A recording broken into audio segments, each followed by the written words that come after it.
Welcome back to the broadcast. My name is One Charming Man, representing the monarchy today in what will be an album review. And today's album review is going to be for Royce the 5'9's Book of Ryan. Now, I actually just listened to this album right now. I'm going to be doing some streaming.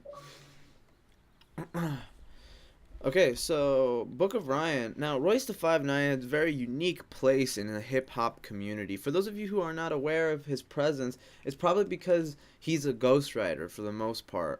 He's written for Dr. Dre, a lot of West Coast rappers, as far as I know. He had a big behind the scenes role in the outplay of Eminem's entire takeover of the hip hop genre in the mid 2000s and early 2000s. Royce the 5'9 has appeared on track after track after track after track and features, and as far as I know, he's dropped an album or two. But very interesting album, I must say. This one right here. The Book of Ryan is a somewhat autobiography, somewhat of an autobiography for Royce the 5'9. He kind of takes the time to talk about his past and his experiences, and he brings a little bit to the conscious rap scene. Well, not conscious rap because he's a little, how can I say it? I mean, I wouldn't call it conscious rap, but it's definitely not ignorant rap, or new style. Um, it's a very good album. So I'm starting off with saying like it's a very solid album from start to finish. It's a good listen. It's definitely very pleasant. When I first looked at the track listing, I saw 70 minutes, and I was like pissed. But I will say that the album ends prematurely, and I'll talk a little bit more about that as we go on. So the intro is called intro, and as far as I remember, this was just more of like a dialogue type thing. And I'm a huge fan of concept records. I think I mentioned this on my review for KOD, J. Cole. And this is a very similar in vein when it comes to how this artist is trying to portray himself. And we will see an appearance from J. Cole later on in the album, which I thought was one of the strongest singles of the entire year. One of the strongest music videos of the entire year, and possibly one of the best directorial debuts for a rapper. Very good, very good. But we'll get into that. Then the next song is Woke, and let me tell you right now, this song was pretty fucking hot, man. And I don't like to swear a lot on my reviews, but this was really awesome. Like, this was an awesome song. Like, not normally I'm the first person to be critical towards the song. I didn't find anything wrong with it except for it was a little bit short. But it did make me want to listen to it again, and so it could be one of those type of songs. The beat was so hot, what he was saying was so hot, but again, like I said, it was very short. So that was probably the only knock I have on that song. Very good song, strong opening. Then we get a skit called My Parallel, but it's more of a song. For the a lot of these skits, they're mainly songs that are just like sang in a really weird way or rapped in a really weird way. And what I mean by in a weird way is I mean like it's unconventional. I don't mean that like he's like a weirdo and he doesn't sound good or something. No, it's just an unconventional way of doing a skit because he doesn't do the whole like silence and then he talks. It's just like a beat, and it's kind of reminiscent to Section 80 where there's like music in the background, and like it would be like, it'd be like, hey, this is your song, this is your time. And it's like this is kind of like that, only he even makes it a little bit more musically inclined by singing what the dialogue is. So I like that. I like the constant.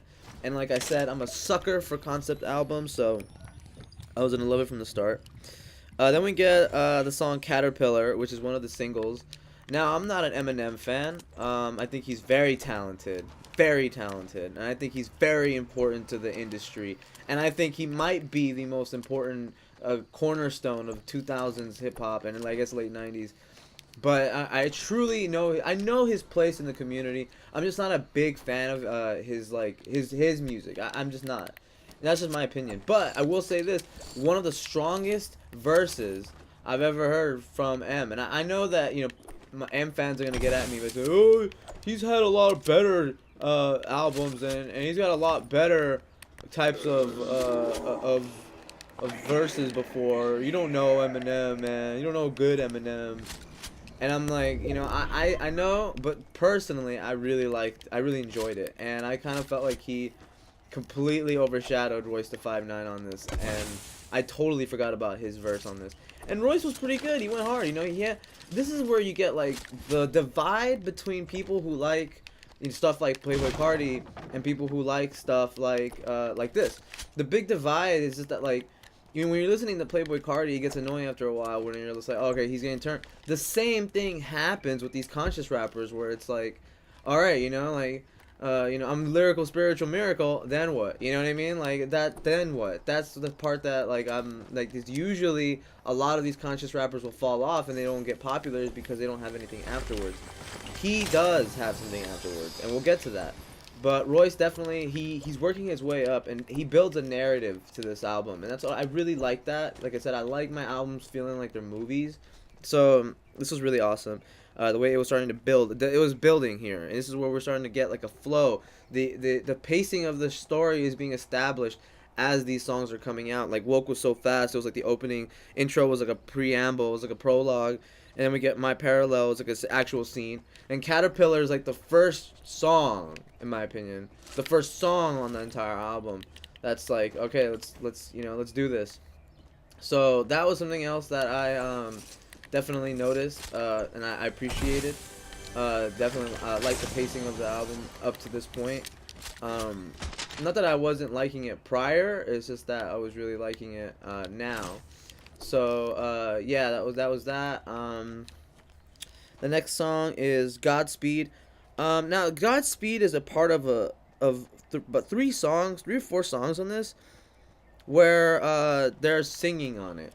Now, I really respect the vision, but I didn't really feel like they came across as that coherent in terms of the album, because it's like, how am I supposed to go from these hard sounding beats that have such bombastic bass and snares to this like soft, it's like really soft, it's really soft music. And I don't mean to be one of those guys who's like, man, this is for girls, man, this ain't real hip hop. Like, no, I'm not one of those people, but what I will say is that I felt like it was out of place. There was like 4 or 5 songs on here that felt out of place. Not bad, but out of place in the grand scheme of the narrative. Because I understand you have to have your emotional parts in a movie, or emotional parts in a story, but like this was just like not the way to do it. I felt like, the best parts were when he was rapping about things that were stressful, not when he was letting people sing about it. But that's just me. It didn't really resonate all well with me, but at the same time, I know that it probably was it was his choice. So I respect his choice. Didn't think they really fit in all that well, but they were pretty decent songs. Let's see. I'll mention more as I go into it.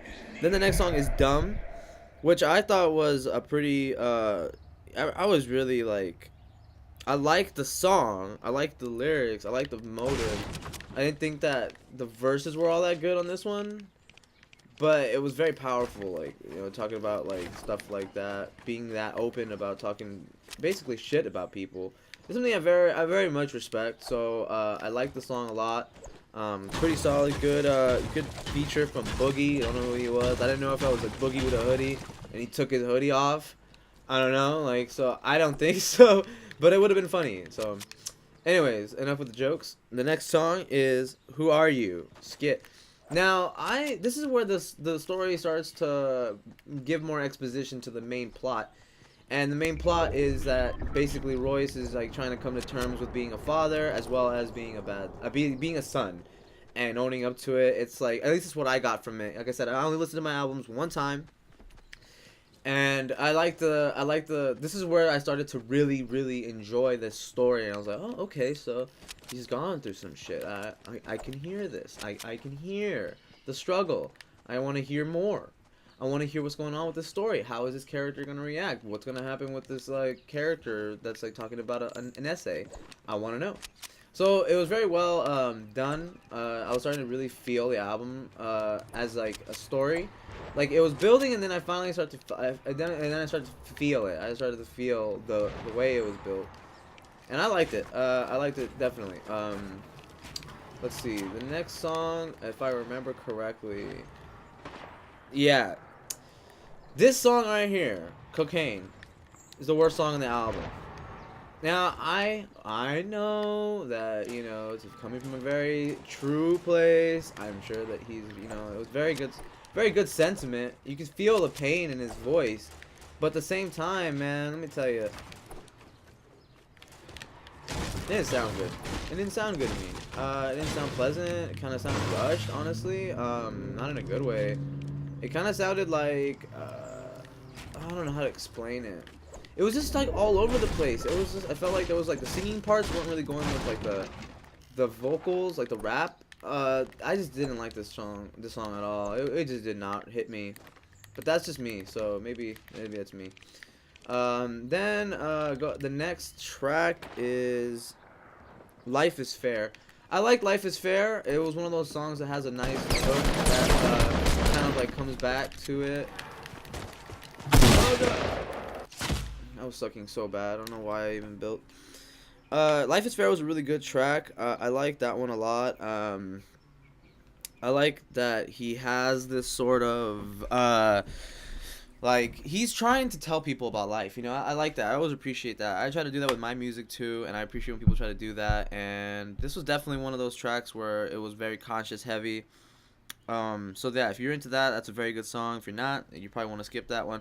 Then there's the next, my favorite song on the entire album, and I was hooked on this song for like a good week, and I still kind of am.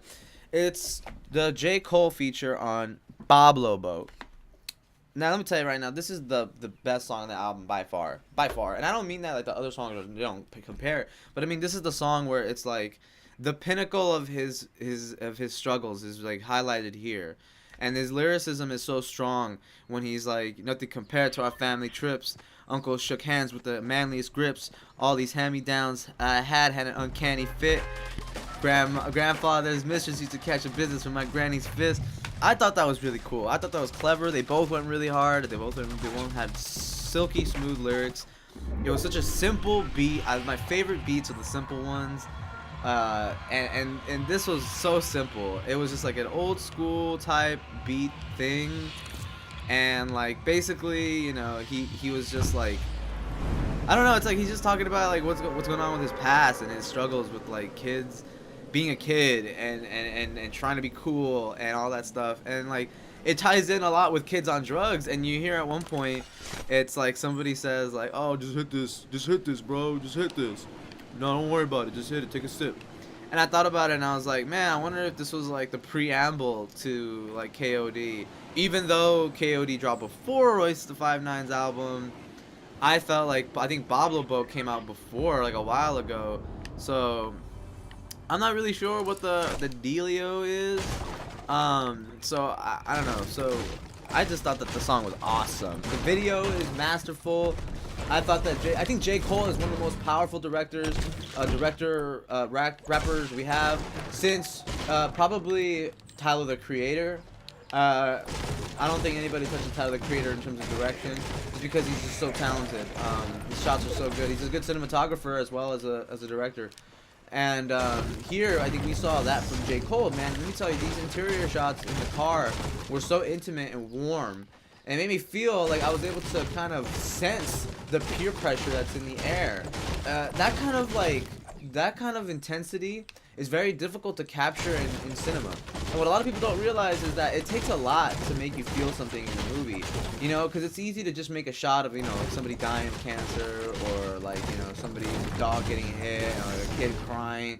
It's like there's always those kinds of like short films where they're just like, here's sad imagery, be sad. But it's like J. Cole goes a lot farther than that, because he doesn't just say, oh, like, you know, look at these people trying to be cool together and wasting their time, or just trying to be cool, or whatever you want to take from them. Because, you know, with all music videos, I feel like it's always like one of those things where it's like, take away from it what you will. And I definitely felt that here, in a good way. More than anything, Pablo Boat is just like the strongest track, and I can't say that any more than I have, but it really legitimately is. The beat's so nice and comforting, for lack of better words.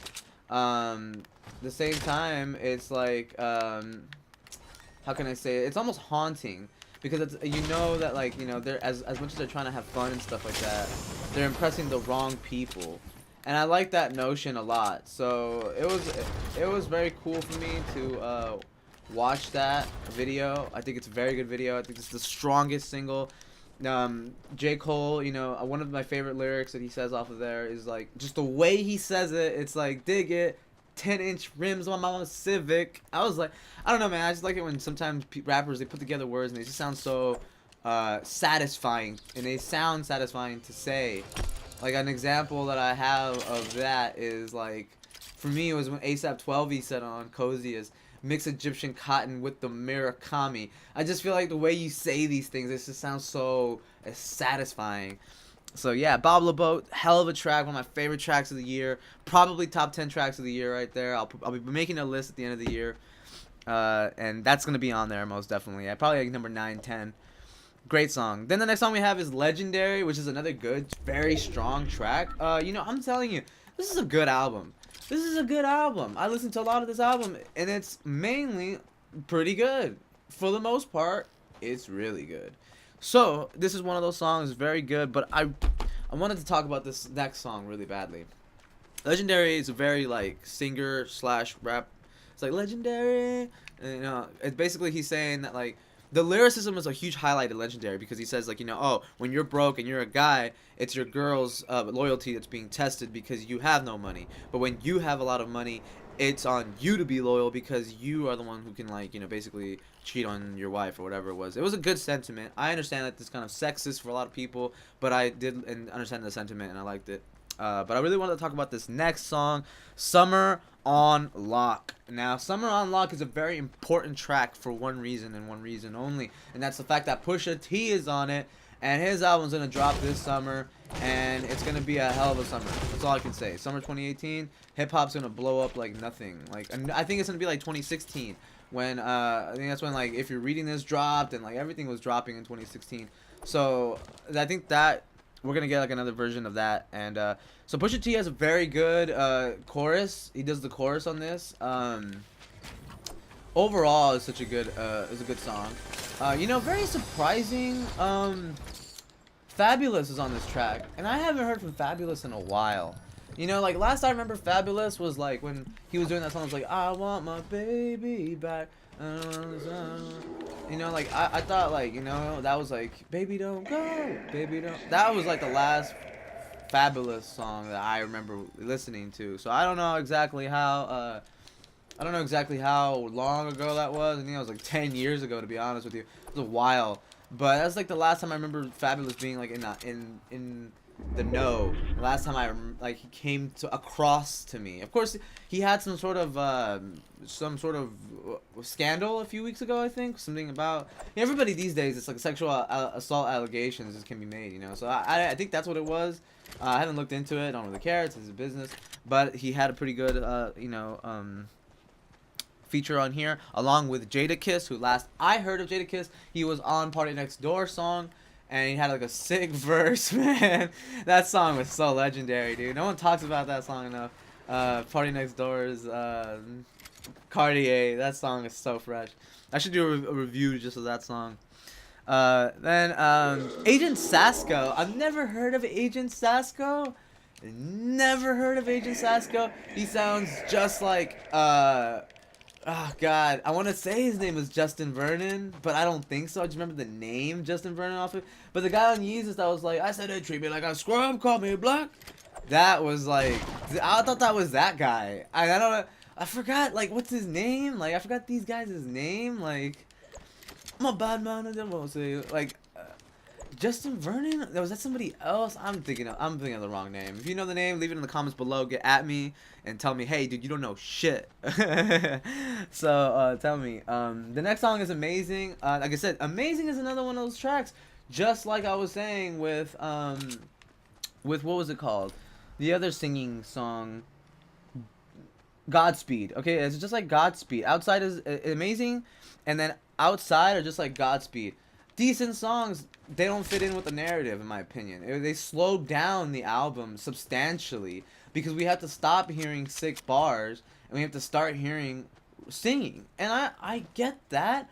didn't think it meshed very well. That's how I feel. Because of how powerful Royce the 5'9" is as a lyricist, truly whenever a singer goes on his album, it feels like a waste of time. And I don't mean that as a knock on any singer. It's completely 100% a compliment to Royce the 5'9's genius. Truly. That's how I feel. You know, as a journalist, if you will. Yeah, but that's just me. On top of this, let's see. The other track on here that had singing also featured that Ashley woman, which, as far as I know, is some sort of Detroit singer. So, you know how a lot of these Detroit guys, they want to put their other Detroit people on. That's always a great, commendable thing. I always like that.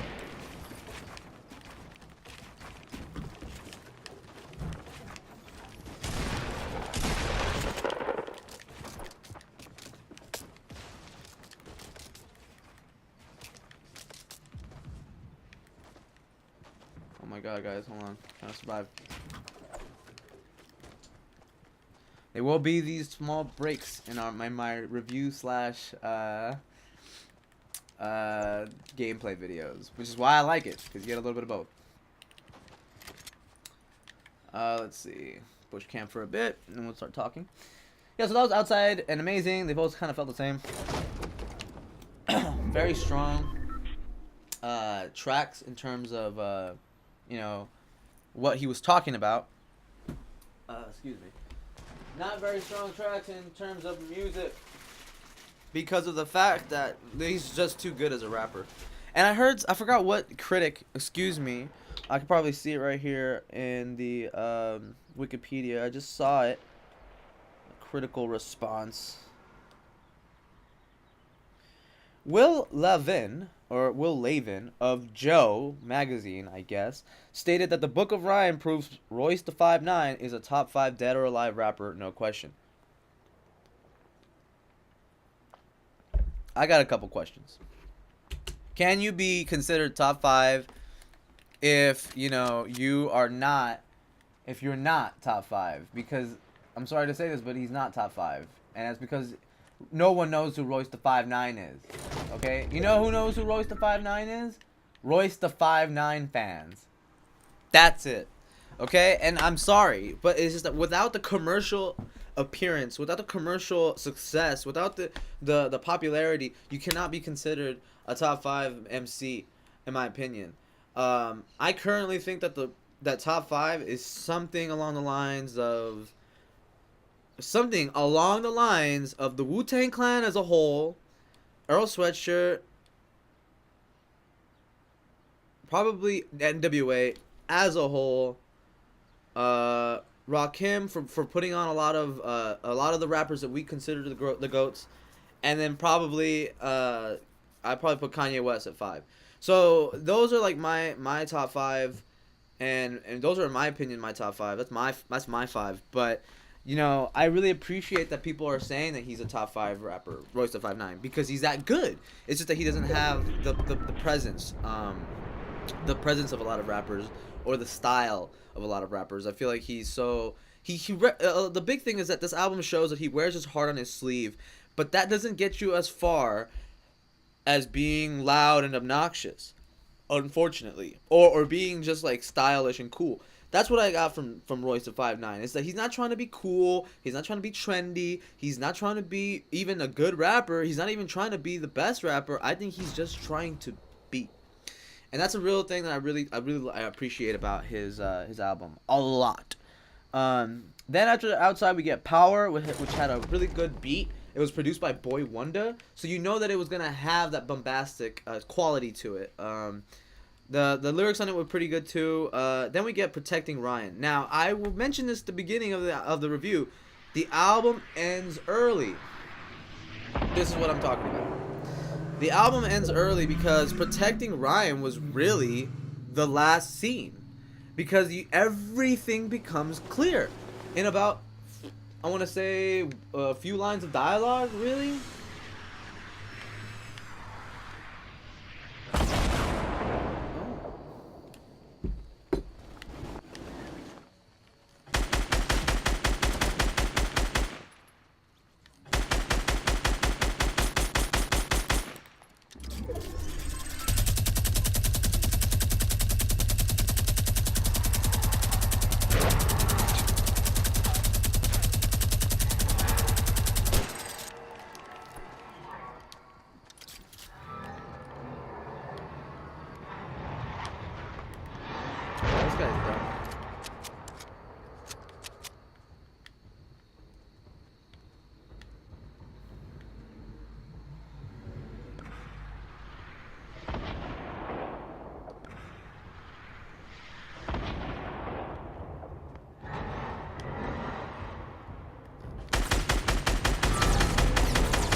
That's gonna be mine.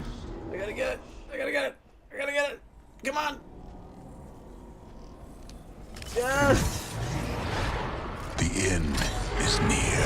Oh wow, but it starts me off in the storm, so I lose like all my health. Perfect.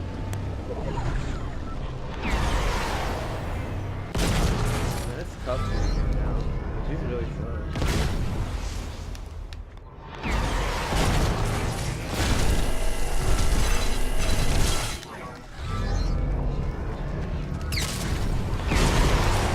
What is he doing?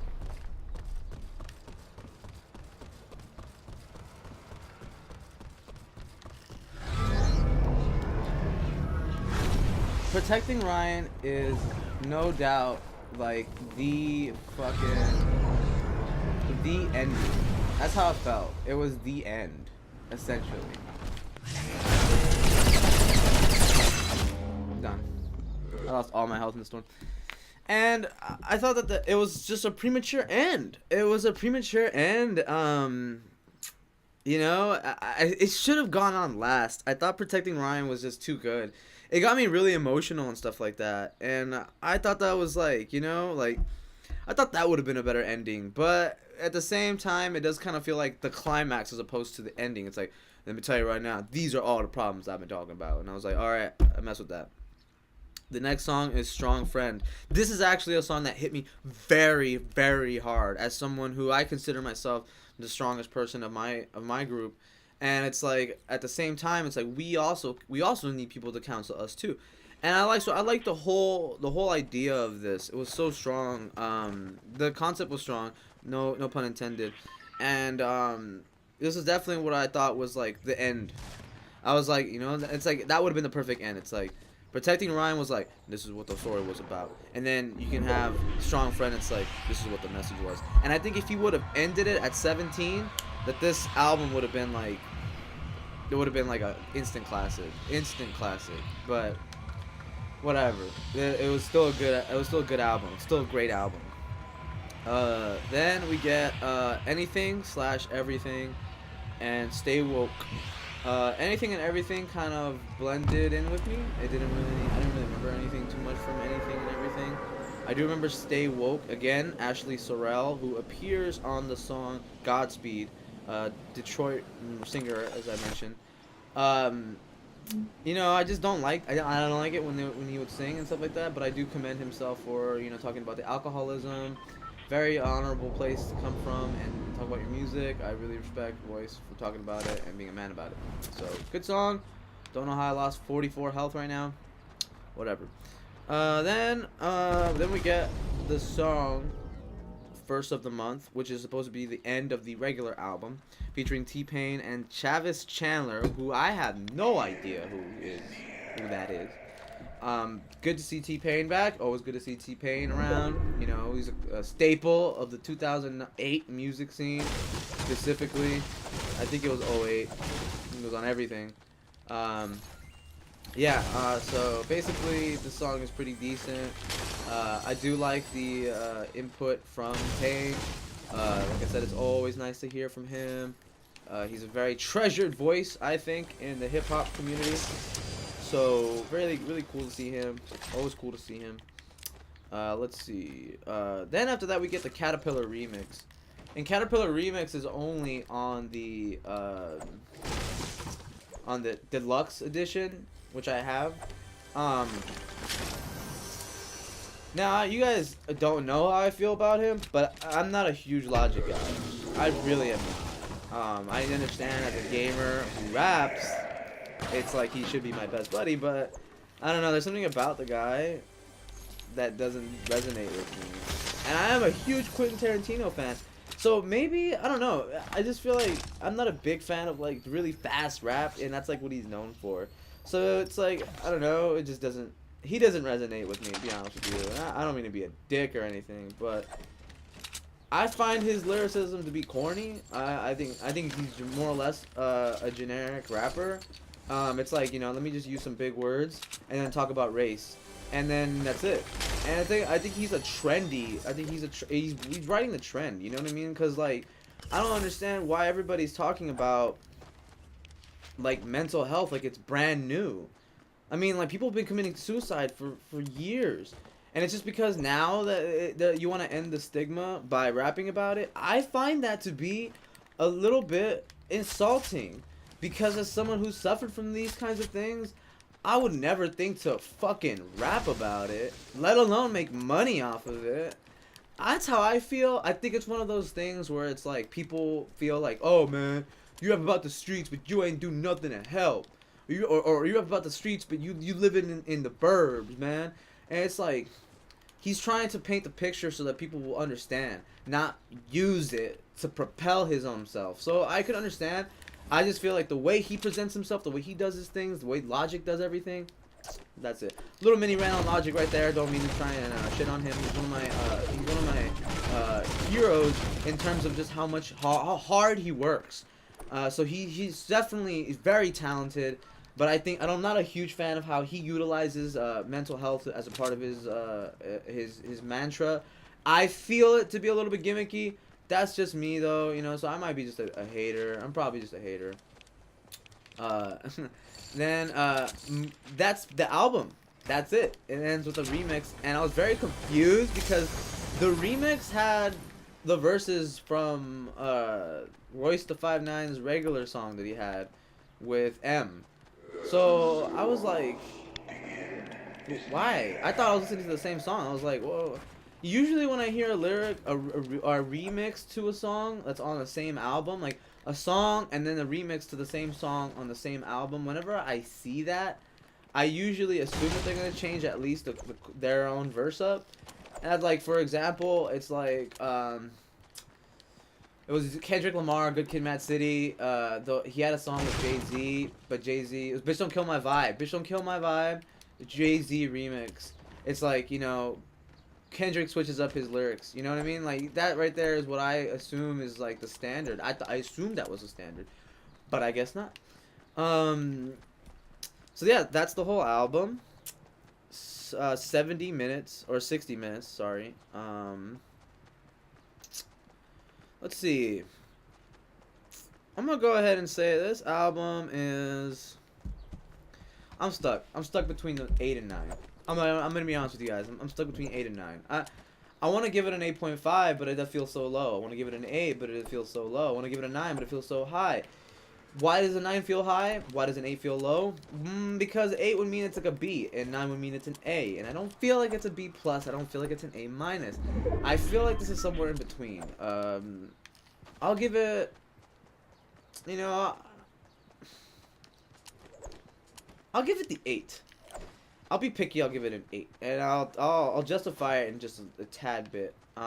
Basically, my gripe with this album are the singing tracks. I feel like it's heavily stopped by singing tracks, like slowed down to a crawl, and that's not a knock on those singers. It's a knock on how good of a rapper Royce the 5'9 is, as I mentioned. He's just too good for his own good, and like it's hard to even like take somebody seriously when like they're so quick to switch up their sound, and it's so hard to take the entirety of the album as a coherent piece of music when there's so much singing, and it's not very good. I'm not trying to be a dick or anything, but the singing is just okay. It's not anything special. So that was something that I wasn't a big fan of. I wanted to see more rapping. I wanted to see more rapping. I wanted to see more features. I really wish this was a more rap-oriented album, and we cut out some of the singing tracks. It did feel bloated. So maybe even not replace the singing tracks with rapping tracks. Just take them out. It felt bloated. The album felt bloated. Like he was just like, all right, this is the last 20 tracks I've worked on. You know, that's how it felt like. So, you know, I'm torn between it. I really am. Very good album, but you know, there's just like it's so good. It really is a 9. It really is a 9. But I with all honesty give it a 9 because of the singing tracks. I'm sorry, it was just too bleh. You know, like I don't know. I hate to say it, but it just didn't fit for me. It didn't fit the motif, it didn't fit the flow, it didn't fit the pacing, it didn't fit the genre, and it didn't fit. I didn't think it fit. That was it. Other than that, it was such a fucking fantastic album. I want to give it a 9 so bad, but those singing tracks, man, they gotta go. And I like singing tracks. They don't like them here. So that's gonna be my review for Royce the 5'9's The Book of Ryan. I'm gonna go ahead and finish this game up probably, so you guys can catch the ending of it in case you are caring about the gameplay. I'm gonna be messing around with the format of the show. I'm gonna be maybe working on doing just a review, just my face, doing a whole setting and everything, like the Needle Drop does, only without the harsh criticisms. Which is funny after saying, oh, I want to give this album a 9, but I can't. So that was like my input on this album. Give it an 8. Hope you guys enjoyed the review. Catch the rest of my gameplay, and you know, yeah, I'll be here. So you guys can catch me finishing this here game. My final thoughts on Royce the 5'9's album is that I really can't wait to see what's next. Really. I really want to see what he's gonna do after this. I really want to see if he's gonna do more like, you know, standard releases, or if he's gonna, you know, I don't know. I'm curious to see what his next move is gonna be.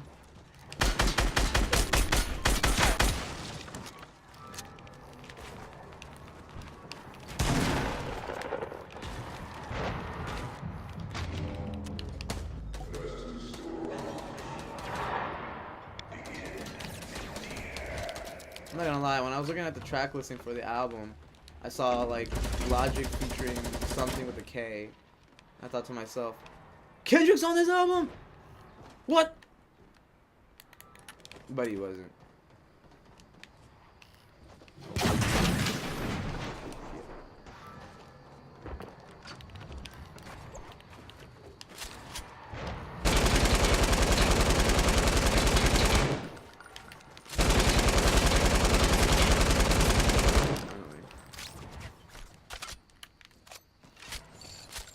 I like the light machine gun a lot.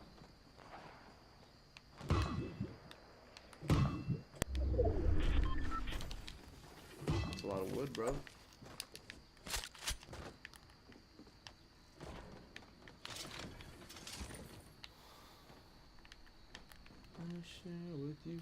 Bob's a boat. Still in my head. Still. This is so good.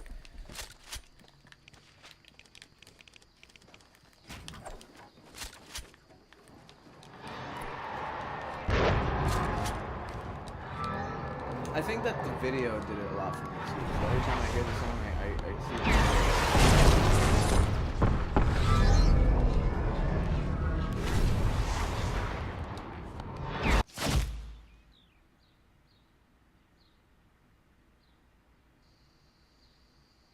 What exactly happened? Does he like kill me immediately? Okay. That was it for the video. Thank you for watching. You can follow me on Twitter at OneCharmingMan, as well as Instagram and Twitch. I will be doing more reviews, probably daily. This is my second one, or third one actually. So we're going to be seeing exactly just how good these go. And if you guys enjoy them, go ahead and leave a like, comment. Actually, if you disagree with me, I want to know why. Why is Royce the 5'9 a top 5? Why is Royce the 5'9 not a top 5? Leave your comments down below. I want to know what the hell you guys think. You know, we're trying to start discussions about music, so just let me know. Hope you guys have a good one. One Charming Man, signing off.